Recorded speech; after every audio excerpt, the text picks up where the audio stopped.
Discuss करते हैं। जितनी भी हमने डिस्कशन करी थी अभी तक हम इनकम टैक्स में, उसमें हम देखेंगे कि what is the basic overview, जिसको हम बोल सकते हैं द फ्लो चार्ट, यानी कि what is the process of computation of the total income and tax liability. Actual में हमारा जो मेन टॉपिक होगा आज डिस्कशन का, वो टॉपिक होगा income which do not form part of the total income, जिसको बोलते हैं incomes exempted from income tax. लेकिन उससे पहले हम थोड़ा सा आपको रिव्यू करवाना चाहते हैं, एक बेसिक सा ओवरव्यू लाना चाहते हैं, तब वहां से हम देखेंगे कि जो हम एग्जेम्प्टेड इनकम्स की बात करेंगे उसकी रेलेवेंस कैसे है। ओके, तो what are the different steps which are to be used for the computation of the total income and the tax liability। तो जैसे मैंने कहा था आपसे कि सबसे पहले हम क्या करेंगे, we will determine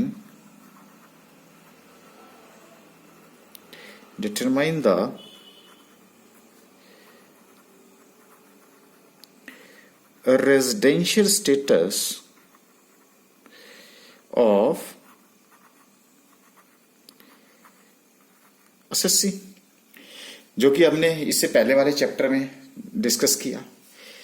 फिर उसके बाद हम क्या करते हैं कि जैसे रेजिडेंशियल स्टेटस हमने डिटरमाइन कर लिया और हमें यह भी पता चल गया कि इनकम क्या होती है, इनकम का मतलब क्या होता है, तो हम उस इनकम को we classify the income under 5 heads. ठीक है जी। अच्छा, ये जो मेरे 5 हेड्स हैं, वो जो मेरी इनकम आई उसको मैंने इसको 5 हेड्स में डिवाइड कर दिया, जिसको हम एयर टाइट कंपार्टमेंट बोलते हैं। अब इस चैप्टर के बाद हम वहीं पे मूव करेंगे, जिसमें पहला salaries, then income from house property, then profit and gains from business or profession, then capital gains and income from other sources। ये मेरे 5 एयर टाइट कंपार्टमेंट है। अब मुझे इनकम का पता है, रेजिडेंशियल स्टेटस हमने पहले डिस्कस कर लिया, पहले इनकम डिस्कस करी, फिर रेजिडेंशियल स्टेटस, और फिर हमने स्कोप ऑफ इनकम देखा। अब उसके बाद हमारे पास जब ये बातें हमारी क्लियर हो गई, अब हमें उस इनकम को इस 5 हेड्स में डिवाइड करना है। ओके, क्लासिफाई करना है। अच्छा, उसके बाद यहां पे ये कंप्यूट, यहीं से मैं इसको ऐसे कर देता हूं,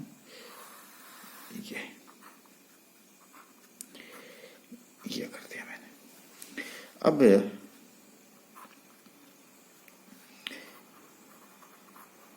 compute income under each head applying the charging and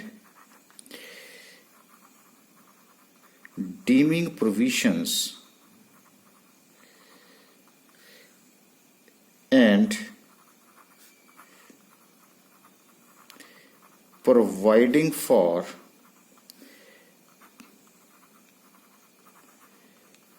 permissible deductions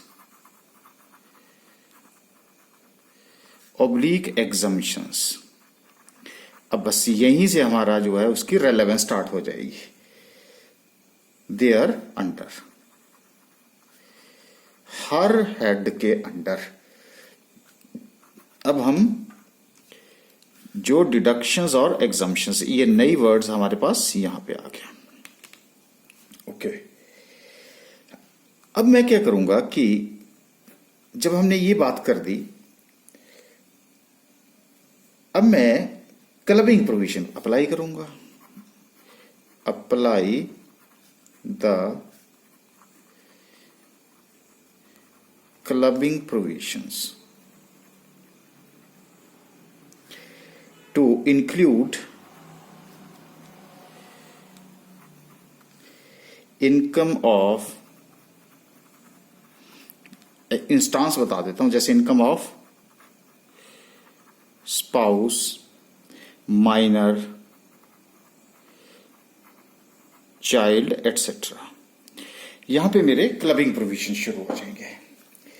जब मैंने क्लबिंग कर दी, जिसको हम पता क्या बोलते हैं, मैं इसका एक और नाम बोल देता हूं, इसको बोलते हैं एग्रीगेटिंग टैक्सेबल इनकम। ठीक है जी, विद द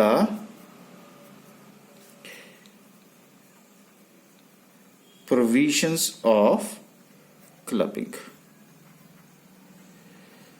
ठीक है जी, ये मैंने टेक्निकल नाम दे दिया, ये मैंने एक लेमैन की लैंग्वेज में नाम दे दिया। अच्छा, अब क्या होगा कि जरूरी है कि सारे हेड्स में प्रॉफिट होगा। अब देखो, कुछ हेड्स में ये हो सकता है कि लॉस भी हो सकता है, कुछ हेड में प्रॉफिट हो सकता है, कुछ में लॉस हो सकता है, कुछ प्रॉफिट हो सकता है। तो अब हम क्या करेंगे, हम इसको ना नेगेटिव इनकम और पॉजिटिव इनकम बोलते हैं। यहां प्रॉफिट और लॉस की बात हम नहीं करते। तो हम क्या करेंगे, उसके बाद सेट ऑफ करेंगे उसको। सो टेक्निकली बोलते हैं कि जो लॉस है वो प्रॉफिट का अगेंस्ट उसको सेट ऑफ करें। Set of current year losses and, अगर कोई लास्ट ईयर का हो चुका है तो उसको भी ले लेंगे, and brought forward losses as per the provisions of act. तो इसको हम क्या बोलते हैं, set off losses against positive income. ठीक है जी, यानी कि नेगेटिव इनकम जो होगी उसको सेट ऑफ किसके अगेंस्ट करेंगे, पॉजिटिव इनकम के अगेंस्ट सेट ऑफ करेंगे। जब मैं ये सारी बातें कर लूंगा तो मेरे पास रिजल्ट क्या आ जाएगा, मेरा रिजल्ट होगा ग्रॉस टोटल इनकम। ठीक है जी, और जिसको हम popularly it is known as GTI, ध्यान रखना, जीटीआई वर्ड हम यूज करते हैं। उसके बाद हम उसमें से लेस कर देते हैं या अलाउ कर देते हैं। क्या अलाउ करते हैं, डिडक्शंस। और वो कौन सी डिडक्शंस आ गई, deductions from GTI under chapter 6A। अब ये बुक का चैप्टर नहीं है, ये इनकम टैक्स का चैप्टर है। ठीक है जी बात। अच्छा, अब जब मैं इसको इसमें से लेस कर दूंगा तो मेरे पास क्या बचेगा, देखो मेरे पास बचेगा, उसको बोलते हैं हम टोटल इनकम। ठीक है जी। अच्छा, एक बात आपको बता दूं, ये जो टोटल इनकम है ना, इसको ही हम टैक्सेबल इनकम बोलते हैं। तो आप इससे कंफ्यूज मत करिएगा। टोटल इनकम मतलब होता है टैक्सेबल इनकम या फिर टोटल टैक्सेबल इनकम। जब आपके पास टोटल टैक्सेबल इनकम आ जाएगी तो हम उसके ऊपर क्या लगाते हैं, रेट्स। जो भी हर साल के जो रेट्स चेंज होते हैं उन रेट्स को हम लगा करके लायबिलिटी कैलकुलेट करते हैं। So after application of the rates compute tax liability. ठीक है, और इसी से मुझे पता चलेगा कि मुझे कितना टैक्स पे करना है या टैक्स पेबल। ठीक ठीक है जी। अब मुझे पता है एडवांस टैक्स हमने पढ़ा है, टीसीएस पढ़ा है, टीडीएस पढ़ा है, सब कुछ पढ़ा है, लेकिन अब मैं जो हाईलाइट करने जा रहा हूं यहां पे वो ये है, एक तो मैंने ये देखा डिडक्शन एग्जम्पशन, और एक डिडक्शन ये है, ये देखिए एक डिडक्शन यहां पे है, एक डिडक्शन यहां पे है। इनकी ये डिडक्शन कौन सी है, इन हेड के अगेंस्ट है, ये डिडक्शन चैप्टर 6 के अंडर है। बस ये जो कंफ्यूजन है, बस यहीं से मैंने कहा कि आपको एक ओवरव्यू दे करके आगे इसकी डिस्कशन हम शुरू करते हैं। ठीक है जी। तो आज हमारे पास जो चैप्टर है मेन, तो अब आपको नजर आ गया हो कि ये डिडक्शन, ये एग्जम्पशन है, ये डिडक्शन 6 से है। तो जरा ध्यान रखिएगा, आगे जो है इसका रेफरेंस आएगा, वहीं से मैं इसकी शुरुआत करूंगा। ओके, तो चलिए आज हम, जैसे मैंने पहले भी आपसे डिस्कस किया कि आज हमारा जो चैप्टर है, जो मेन चैप्टर है, वो क्या होगा। वो चैप्टर होगा हमारा जिसका, इसका जो मेन नाम है वो क्या नाम है उसकी बात मैं करता हूं। देखिए इसका नाम जनरली वो होता है इनकम्स विच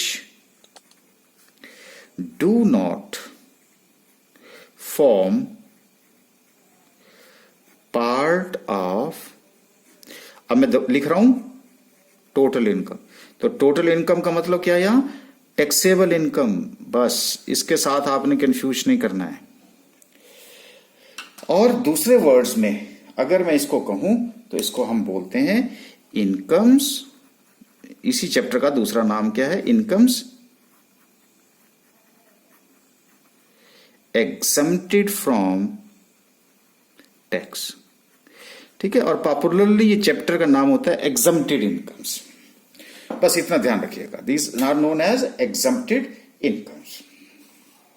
ओके, अब देखिए यहां पे जो एग्जम्प्टेड इनकम्स को डिस्कस करने से पहले होते क्या है ये, तो सबसे पहले हमें क्वेश्चन राइज होता है कि ये एग्जम्पशन और डिडक्शंस क्या चीज होती है। क्योंकि अभी हमने क्या पढ़ा, डिडक्शंस पढ़ी।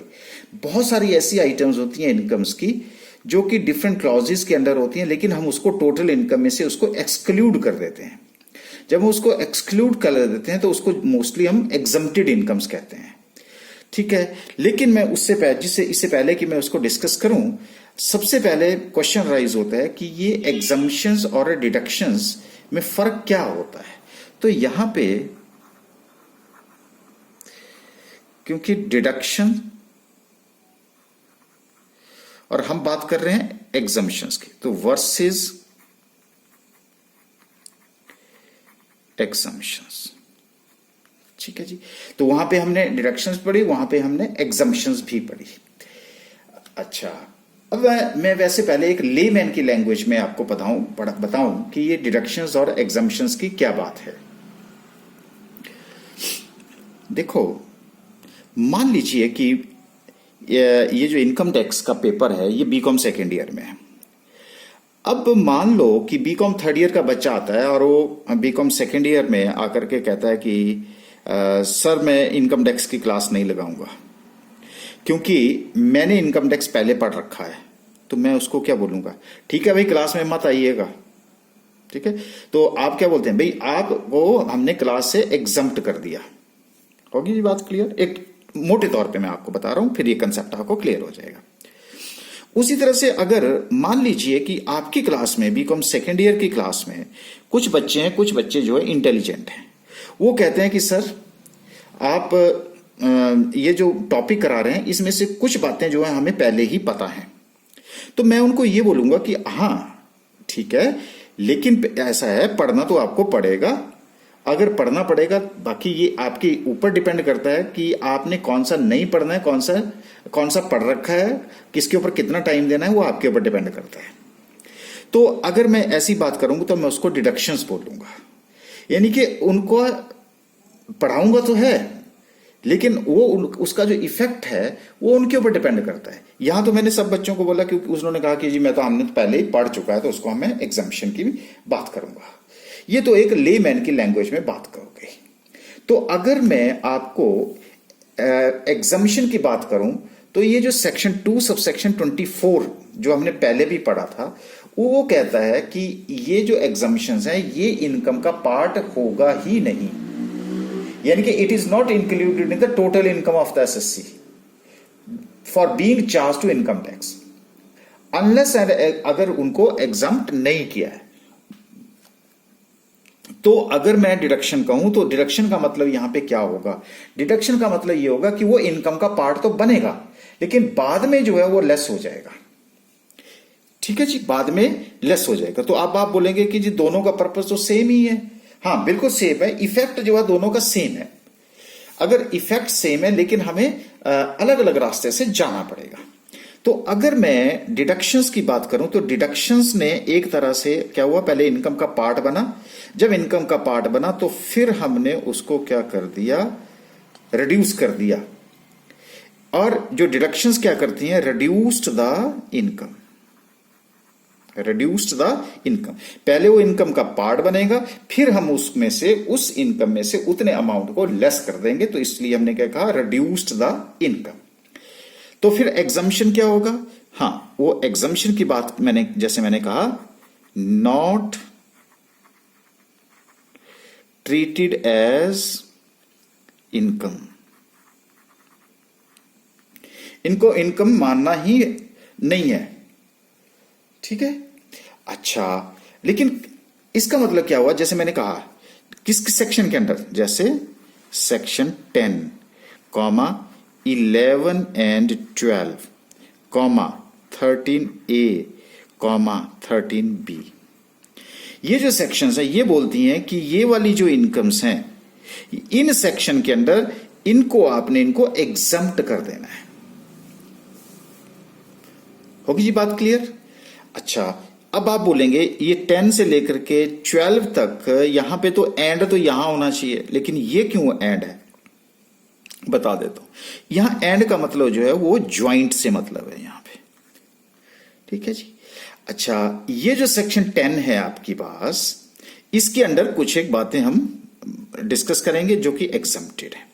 ये जो ज्वाइंट है ये ट्रस्ट की बातें हैं, जैसे आपके पास मंदिर है, मस्जिद है, गुरुद्वारा है, ये है, इनकी जो इनकम्स एग्जम्प्ट होती हैं वो 11 एंड 12 के अंडर होती हैं।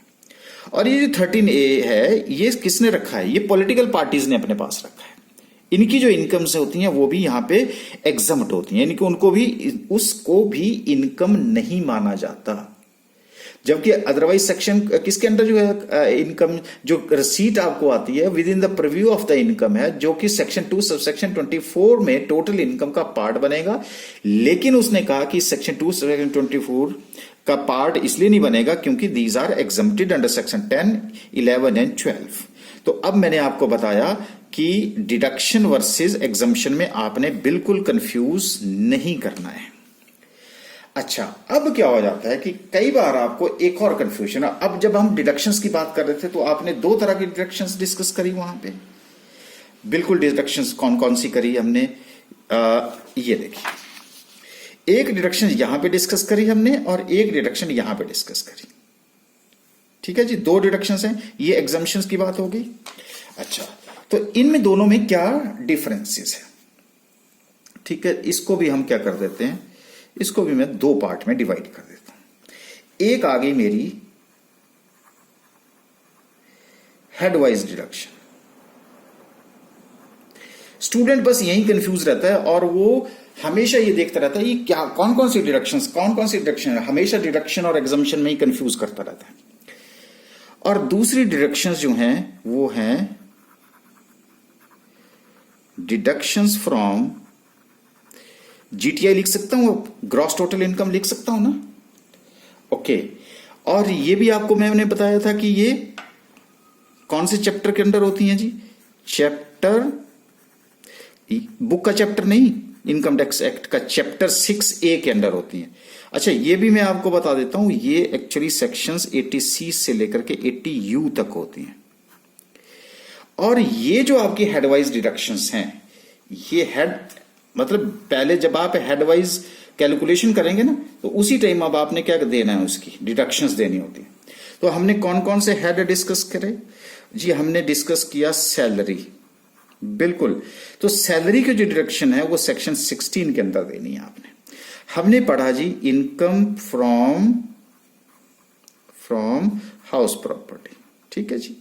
अब मैं आपको बता देता हूं हाउस प्रॉपर्टी की जो डिडक्शन होगी वो अंडर सेक्शन 24 होगी।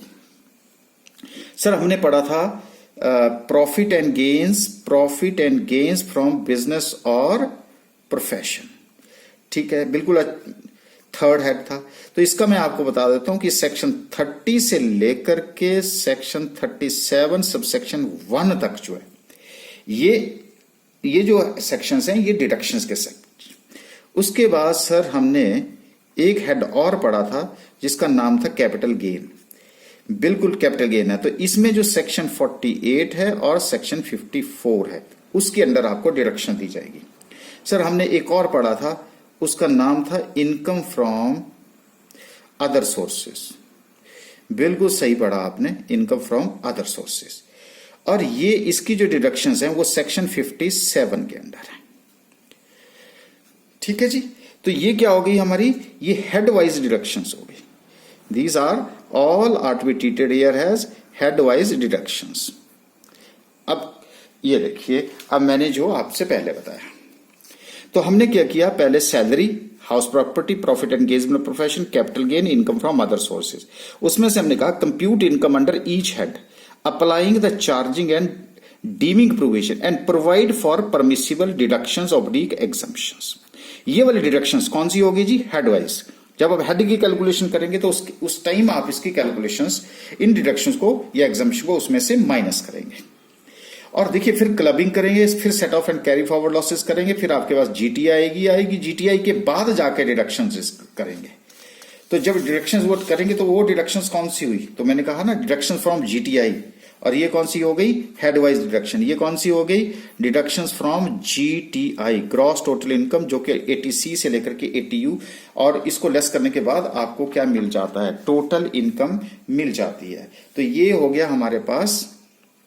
और आपको ये भी बता देता हूं कि यहां पे हम जीटीआई की कैलकुलेशन कैसे करते हैं, वो करते हैं हम salary plus house property plus profit and gains from business और profession plus capital gain plus income from other sources. लो जी, इन सब का टोटल आपके पास क्या आता है, जीटीआई, और जीटीआई में से डिडक्शन लेस करेंगे तो आपके पास क्या आ जाता है, टोटल इनकम आ जाती है जी हमारे पास।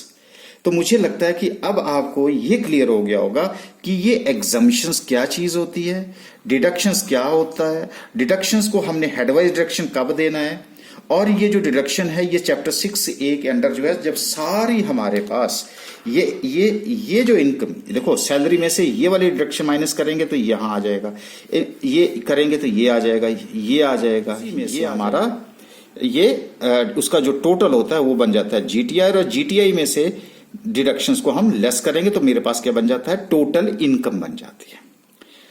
बोलो जी, यहां तक बात क्लियर हो गई जी, क्लियर हो गई यहां पे। तो ये देखिए कि ये सेक्शन 10, ये क्या है, एग्जम्पशन 11 एंड 12 13 आपके सिलेबस में खास करके सेक्शन 10 जो है वो सेक्शन 10 के अंदर जो एग्जम्पशंस हैं वही कवर की गई हैं। तो देखिए अब हमारे पास यहां से एक रास्ता चल पड़ा, तो कि अब कई बार क्या होता है कि आपको ये क्वेश्चन भी पूछ लिया जाता है कि what is the difference between exemptions under section 10 and deduction under chapter 6A, पूछ लेते हैं ना जी कई बार आप। तो मुझे लगता है कि अब आप इसको डिफरेंशिएट कर सकते हैं कि ये जो एग्जम्पशंस हैं ये इनकम का पार्ट नहीं होता, और जो डिडक्शंस हैं पहले इनकम का पार्ट होता है, और बाद में जो है हम इसको रिड्यूस कर देते हैं। क्लियर है जी बात। अच्छा, तो हमारे चैप्टर का नाम क्या था जी, हमारे चैप्टर का नाम था एग्जम्प्टेड इनकम्स। तो हमारा फोकस कहां आ जाएगा, एग्जम्पशन से। तो आपने एग्जम्पशन और डिडक्शंस में कंफ्यूज नहीं करना है। अच्छा, अब क्या होता है कि मैंने यहां लिखा कि incomes which do not form part of total income, यही बोला ना, जिसको हम जब टोटल इनकम का पार्ट ही नहीं बनेगा, अब आपको टोटल इनकम का भी पता चला गया और क्यों इसका जो है वो पार्ट नहीं बनेगा। तो इसको भी मैं अब फर्दर क्लैरिफाई कर देता हूं। ये भी आपके पास दो तरह की होंगी, क्योंकि मैं तो डिस्कशन करूंगा तो इकट्ठी डिस्कशन करूंगा। एक होंगी आपके पास फुली एग्जम्प्ट इनकम्स और दूसरी होंगी income exempt up to certain limits. अच्छा, ये क्या मतलब हुआ यहां पे? कई बार एग्जाम में जो क्वेश्चन आता है वो बोलता है कि write down any 10 fully exempted incomes, और आप क्या करते हैं, इनको भी वहां डाल देते हैं, कुछ इनकम को यहां डाल देते हैं कि जो मैंने रट्टा लगाया था वही आ गई है यहां पर। नहीं, आपने ये देनी है जो फुली एग्जम्प्टेड, यानी कि वो बिल्कुल इनकम का पार्ट नहीं है। वो हम आपसे डिस्कस करेंगे कि कौन कौन सी ऐसी इनकम्स है। लेकिन कुछ एक ऐसी इनकम्स होंगी जो क्या होगी, अब जैसे मान लीजिए कि यहां पे 100 है, तो 100 ही क्या हो जाएगी आपकी, एग्जम्प्ट हो जाएगी, यानी कि कुछ भी नहीं जाएगा। Income exempt up to certain limits, वो लिमिट इनकम टैक्स डिटरमाइन, वही तो हम सिखाएंगे आपको कि जी कई बार आपकी इनकम है 100, उसमें से कई बार क्या होगा 20 एग्जम्प्ट हो गई, 80 टैक्सेबल हो गई, 30 एग्जम्प्ट होगी, तो ये एग्जम्प्टेड, तो इसका मतलब income exempted up to certain limit. ये लिमिट कौन सी होगी ये हम आपसे डिस्कस करेंगे। यही तो बातें हम आपको सिखाएंगे कि है क्या चीज है ये।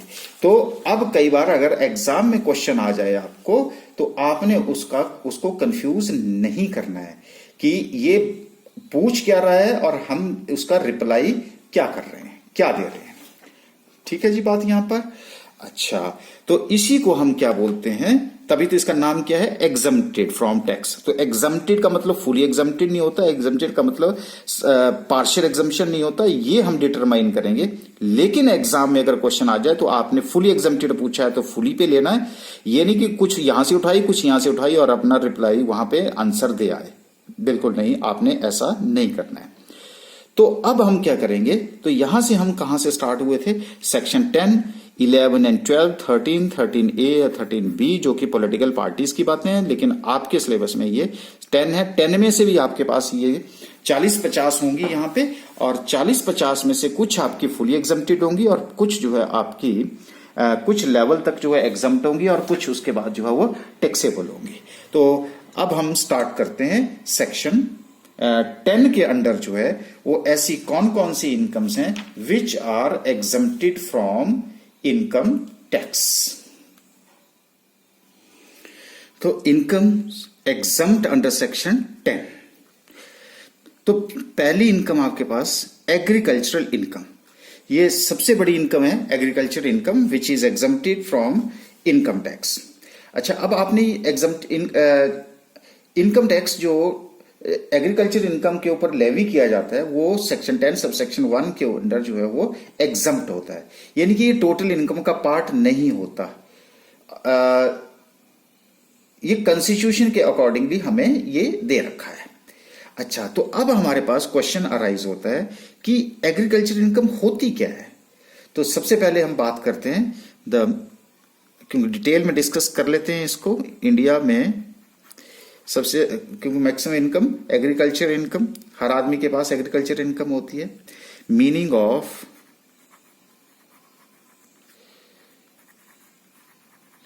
एग्रीकल्चर इनकम, ये लो मैंने इन्वर्टेड कॉमास में डाल दिया इसको, agriculture income.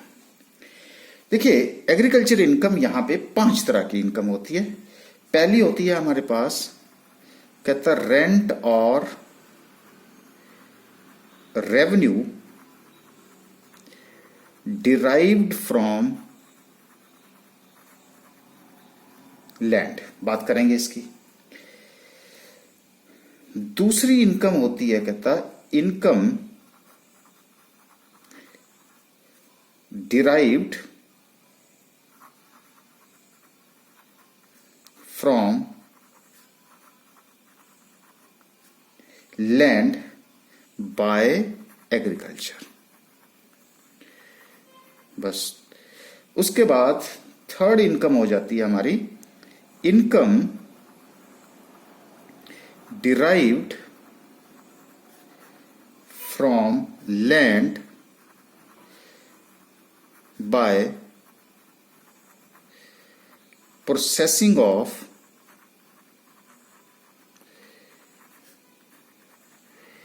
agricultural produce। Fourth income हमारे पास आ जाती है income derived from land by any sale of agricultural produce। यहां प्रोसेसिंग था, यहां सेल। और फिफ्थ है हमारे पास income derived from farm houses. आपने देखो बहुत सारे लोग, बड़े बड़े लोग जो हैं वो फार्म हाउस खोल के रखते हैं, तो ये इनकम टैक्स का फायदा ले रहे होते हैं वहां पे। तो चलिए हम क्या करेंगे, अब वन बाय वन हम सबकी डिस्कशन करेंगे। तो आज ये सबसे पहले हम फर्स्ट इनकम, मैं हेडिंग में बार बार नहीं दूंगा, तो मैं ये पहले वाला हेडिंग जो है हमारे पास आ गया, रेंट और रेवेन्यू। ओके, तो क्या आ गया जी, रेंट और रेवेन्यू। वो बोल रहा है, देखिए क्या लिखता है, कहता है एनी रेंट और revenue derived from a land. उसी को हम क्या बोलते हैं, एग्रीकल्चर इनकम मानते हैं। लेकिन अब मैं इसके लिए आपको मैं बता दूं कि क्या क्या होना चाहिए। ए कंडीशन क्या है, land is situated in India, तभी एग्जेम्पशन मिलेगी। ध्यान रखिएगा, इंडिया में सिचुएटेड, अगर पाकिस्तान में लैंड है और उसके ऊपर उससे आपको कोई रेंट और रेवेन्यू मिल रहा है, तो ध्यान रखना यहां पे एग्जम्पशन नहीं मिलेगी। लैंड कहां सिचुएटेड होनी चाहिए, इंडिया में होनी चाहिए। और दूसरी कंडीशन क्या होनी चाहिए, land is used for agricultural purposes, for agricultural purposes. यानी कि आपको क्या मिल रहा है, रेंट मिल रहा है, आपको क्या मिल रहा है, रेवेन्यू मिल रहा है। रेंट का मतलब क्या हुआ, जो ट्रांसफर ऑफ प्रॉपर्टी एक्ट के अंदर जो है आपको मनी मिल रही है, कैश में मिल रहा है, काइंड में मिल रहा है, मतलब एक जो लेसर और लेसी के बीच का जो इंटरेस्ट होता है, उसी को हम रेंट बोलते हैं। तो सिंपल सी बात हो गई कि रेट और रेंट और रेवेन्यू जो है वो किससे होना चाहिए, किससे, लैंड से। और लैंड कहां सिचुएटेड होनी चाहिए, इंडिया में, ध्यान रखना जरा। और जिसने वो किराए पे ली है उसके द्वारा उस लैंड का यूज किसके लिए होना चाहिए, एग्रीकल्चर पर्पसेस के लिए होना चाहिए, तब जाके एग्जम्पशन मिलेगी। अगर ऐसा नहीं होगा तो एग्जम्पशन नहीं मिलेगी। अच्छा, अब यहां पे डिपेंड करता है कि एग्रीकल्चर इनकम में रेंट और रेवेन्यू जो डिराइव किया जा रहा है वो उसमें दोनों के बीच में क्या होना चाहिए, ये बता रहा हूं मैं आपको। ये होना चाहिए डायरेक्ट रिलेशन। डायरेक्ट रिलेशन होना चाहिए। और डायरेक्ट रिलेशन का मतलब है कि एक तो इंडिया में होनी चाहिए और उसके ऊपर एग्रीकल्चर, उसका एग्रीकल्चर पर्पस में यूज होना चाहिए। अब आप बोलेंगे कि एग्रीकल्चर पर्पस का मतलब क्या होता है। देखिए, एग्रीकल्चर पर्पस के बेस के ऊपर मैं आपको बता देता हूं कि एक होते हैं बेसिक ऑपरेशंस, ये भी मैं आपको बता देता हूं। एक होते हैं बेसिक ऑपरेशंस और एक होते हैं सब्सिक्वेंट ऑपरेशंस। सब्सिक्वेंट ऑपरेशंस, देखो, अगर तो दोनों ऑपरेशंस किए जा रहे हैं तो हम उसको एग्रीकल्चर बोलेंगे। बेसिक ऑपरेशन का मतलब क्या हुआ, आपने लैंड की प्लोइंग की, अनवांटेड ग्रास उसमें से निकाल दिया, आपने उसकी खाद डाली, पौधा लगाया, बीज बोया, सब कुछ किया, और फिर उसके बाद उसकी हार्वेस्टिंग करी। तो वो जो हार्वेस्टिंग वगैरह है वो कौन से ऑपरेशन होते हैं, सब्सिक्वेंट ऑपरेशंस होते हैं। अब आपने देखा होगा कि कई बार जो है पेड़ को आप सैपलिंग करते हैं, खड्डा खोदते हैं, फिर उसमें सैपलिंग करते हैं, पौधा लगाते हैं, फिर पानी देते हैं, वाटरिंग करते हैं, क्योरिंग करते हैं, मैन्योरिंग करते हैं, फिर फर्टिलाइजर यूज करते हैं उसमें। तो ये सारे क्या है, बेसिक ऑपरेशंस। फिर आप क्या करते हैं, उसको लकड़ी को काटते हैं, जब लकड़ी को काटते हैं और काटने के बाद उसको सेल करते हैं तो उसको हम क्या बोलते हैं, सब्सिक्वेंट ऑपरेशन। अगर आपने बेसिक ऑपरेशन नहीं किए, सिर्फ सब्सिक्वेंट ऑपरेशंस किए हैं तो वो उसको नहीं हम बोलेंगे। बेसिक ऑपरेशन किए हैं तो बेसिक ऑपरेशन और दोनों किए हैं तो हम उसको क्या बोलेंगे, एग्रीकल्चर इनकम बोलेंगे। यहां तक बात आपकी मुझे लगता है कि क्लियर हो गई। अच्छा, दूसरा उसके बाद आती है मेरी सेकेंड इनकम आ जाती है। सेकेंड इनकम क्या है, income derived from land bye agriculture. तो इसका मतलब है कि इनकम फ्रॉम लैंड है और लैंड का यूज किसके लिए होना चाहिए। अब आप क्या कर रहे हैं, अब आप किराए पे नहीं दे रहे हैं, यहां पे तो आपने क्या किया, किराए पे दिया ना। अब आप जो एग्रीकल्चर है वो खुद कर रहे हैं, इसलिए जो इनकम आप डिराइव करते हैं वो लैंड बाय एग्रीकल्चर। बात क्लियर हो गई। यहां पे तो आपने पहले किराए पे दी थी, जो किराएदार था उसने इसका यूज किसके लिए किया, एग्रीकल्चर के लिए किया। अब आप खुद एग्रीकल्चर उसके ऊपर कर रहे हैं, तो जब आप खुद एग्रीकल्चर कर रहे हैं तो उसके लिए आप क्या कर रहे हैं, मैंने पहले बताया आपको कौन से operation, basic and subsequent operations कर रहे हैं। जब सब्सिक्वेंट, बेसिक और सब्सिक्वेंट ऑपरेशंस कर रहे हैं तो उस केस में जो आपको इनकम मिल रही है वो इनकम जो है, अब देखो बेसिक ऑपरेशंस की और सब्सिक्वेंट, इसका मतलब क्या होता है। जब कई बार आप सब्सिक्वेंट ऑपरेशन का मतलब है कि आपने उस प्रोडक्ट को मार्केट में बेचने लायक बनाना है। अब मान लो आपने चाय की पत्तियां हैं, चाय की पत्तियां हरी बिक जाएंगी आपके पास, नहीं, उसको क्या करना पड़ेगा, सब सुखाना पड़ेगा ना। तो सुखाना पड़ना करने का मतलब क्या होता है, सब्सिक्वेंट ऑपरेशंस होता है। होगी बात क्लियर। तो इस तरह से आपको ये जो रेंट है ना आपका, ये कैश में भी हो सकता है, काइंड में भी हो सकता है, कैसे भी हो सकता है। तो मुझे लगता है रेंट लैंड बाई एग्रीकल्चर का भी आपको क्लियर हो गया। अच्छा, अब आपके पास आती है थर्ड इनकम। थर्ड है income derived from land by processing of agriculture produce. अब इसका मतलब क्या हुआ, देखो सबसे पहले तो लैंड कहाँ है, सिचुएटेड इंडिया में है, और कहाँ पर पर्पज हो रहा है, एग्रीकल्चर पर्पज के लिए होता है। और अब जो इनकम आप ड्राइव कर रहे हैं लैंड से, एनी सेल, अब sale is made by the cultivator और receiver of the rent in kind. Sale is made by such a person raised by him. तो मेरा बोलने का मतलब है कि no process has been performed और produce other than the process that is basic as well as the subsequent operations. तो इसका मतलब है कि अगर आपने कोई ऐसा प्रोसेस किया है जो आपका नॉन एग्रीकल्चर है, तो नॉन एग्रीकल्चर कंपोनेंट, जैसे मैंने अब आपको कहा कि एक ठेकेदार है, आपने क्या किया कि वो आया, आपने अपना गेहूं बीची है, बेसिक ऑपरेशन आपने किया। बेसिक ऑपरेशन करने के बाद उसने क्या किया कि आपकी गेहूं का पूरा खेत जो है वो खरीद लिया। खरीदने के बाद उसने क्या किया कि अब हार्वेस्टिंग शुरू कर दी। तो आपकी खेती तक जहां तक आपने बेच किया वो एग्रीकल्चर इनकम होगी, लेकिन उसकी जो इनकम होगी वो एग्रीकल्चर इनकम नहीं होगी, क्योंकि उसने सिर्फ कौन से ऑपरेशंस किए हैं, सब्सिक्वेंट ऑपरेशंस किए हैं। तो इसलिए income is derived by land from land by processing of agriculture produce. Non agriculture produce से आपकी इनकम नहीं होनी चाहिए, तब वो एग्जम्पशन आपको नहीं मिलेगी। उसके बाद फोर्थ इनकम आपके पास आ जाती है कि income derived from land by any sale of agriculture produce. अच्छा, अब यहां पे जो एग्रीकल्चर प्रोड्यूस की बात हम यहां पे कर रहे हैं, तो अब हम क्या करते हैं कि कई बार क्या होगा कि यहां पे आपके पास एग्रीकल्चर प्रोड्यूस होगा, कई बार जो है आपके पास नॉन एग्रीकल्चर जो है वो यूज होगा। तो वहां पे हमारे पास कौन सी इनकम आ जाती है, वहां पे हमारे पास जो है वो कंपोजिट इनकम हमारे पास आ जाती है।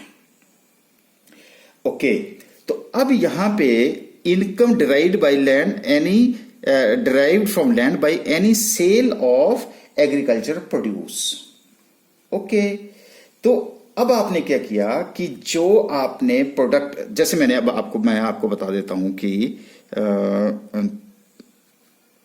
यहां पे हमारे पास कंपोजिट इनकम आ जाती है, which is known as composite income. ठीक है, अब मान लो आपने गन्ना खरीद लिया, गन्ना बोया था।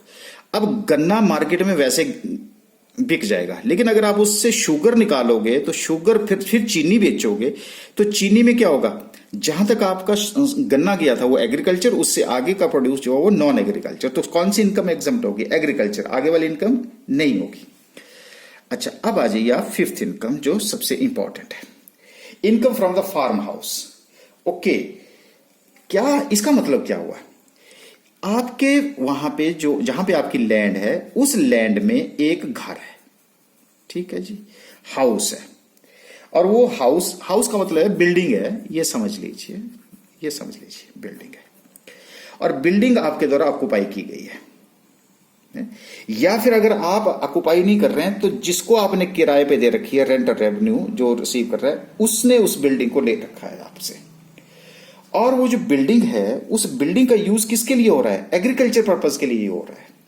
यानी कि पहले तो ये होना चाहिए कि जो घर है वो इमीडिएट विसिनिटी ऑफ लैंड में होना चाहिए, जहां पे आप खेती कर रहे हैं उसी के अंदर होना चाहिए वो एक। और जो घर का यूज है वो तो या तो ड्वेलिंग हाउस, या तो स्टोर हाउस, या आप एक स्टोर हाउस के लिए आप उसका यूज कर रहे हैं। और उसके बाद जो लैंड है वो लैंड रेवेन्यू ऑफ इंडिया के आकार लोकल रेट उसके ऊपर लगने चाहिए, मतलब अर्बन एरिया में नहीं होनी चाहिए। वो कहां होना चाहिए? एग्रीकल्चर। तभी तो आपने देखोगे कि कभी आपने देखा कि मुंबई में है, वो कहां होगी? जब मुंबई की लिमिट खत्म हो जाएगी उसके बाहर जो है बॉर्डर एरिया के ऊपर आपको क्या मिल जाएंगे? फार्म हाउस मिल जाएंगे। वैसे क्या है कि जो 8 किलोमीटर का कंटोनमेंट एरिया होता है म्युनिसिपल कमेटी का, उससे बाहर होते हैं, या जहां की पॉपुलेशन 10,000 से कम होती है, उसी को हम एग्रीकल्चर पार्ट, उसको हम रूरल इंडिया बोलेंगे। और रूरल इंडिया में वो फार्म हाउस होना चाहिए, और वो हाउस, उस हाउस से आपको क्या मिल रही होगी? इनकम मिलनी चाहिए। अब वो इनकम कैसे मिल सकती है? या तो आपने वो किराए पे दे रखी है, या आपने उस हाउस का यूज जो है वो ड्वेलिंग हाउस रहने के लिए, स्टोर हाउस जिससे जहां से आप उसकी खेती कर सकते हैं, या अपने इंप्लीमेंट्स आप रखते हैं वहां पे, ट्रैक्टर वहां रख रहे हैं, या अपने हल रख रहे हैं, कुछ भी रख रहे हैं, उससे अगर आपको इनकम हो रही है तो वो इनकम की आपकी क्या मानी जाएगी? एग्रीकल्चर इनकम मानी जाएगी। ठीक हो गया? अच्छा, लेकिन अब मैं आपको बता दूं कि कुछ एक ऐसी इनकम्स हैं जिसको हम कंपोजिट इनकम बोलते हैं। Composite income. अब कंपोजिट इनकम का मतलब क्या हुआ? ऐसी इनकम जिसमें एग्रीकल्चर इनकम भी है और नॉन एग्रीकल्चर इनकम भी है। नॉन एग्रीकल्चर इनकम भी है। अब ऐसी कैसी इनकम्स हो सकती हैं? बिल्कुल हो सकती हैं। उसके लिए आपके पास जो रूल्स हैं वो रूल के अकॉर्डिंगली होगा। जैसे आपके पास रबड़ है, रबड़ जो है वो रूल 7A के अंडर है। उसी तरह से आपके पास कॉफी है, अब बताइए रूल 7B के अंडर है। उसी तरह से आपके पास चाय है, वो रूल 8 के अंदर दे रखा है। अच्छा, अब इसका मतलब क्या हुआ? यहां पे ये कहता है, अब देखो रबड़ को देख करके वो बोलेगा कि ये पेड़ पे लगती होगी, लेकिन पहले क्या उसका पेड़ होगा, पेड़ होने के बाद उसका आप दूध निकालेंगे, दूध निकाल के रबड़ बनाएंगे, तो जहां तक दूध निकला वो क्या बन गया? आपका एग्रीकल्चर। उसके आगे के प्रोसेस क्या हो गया? Non agriculture.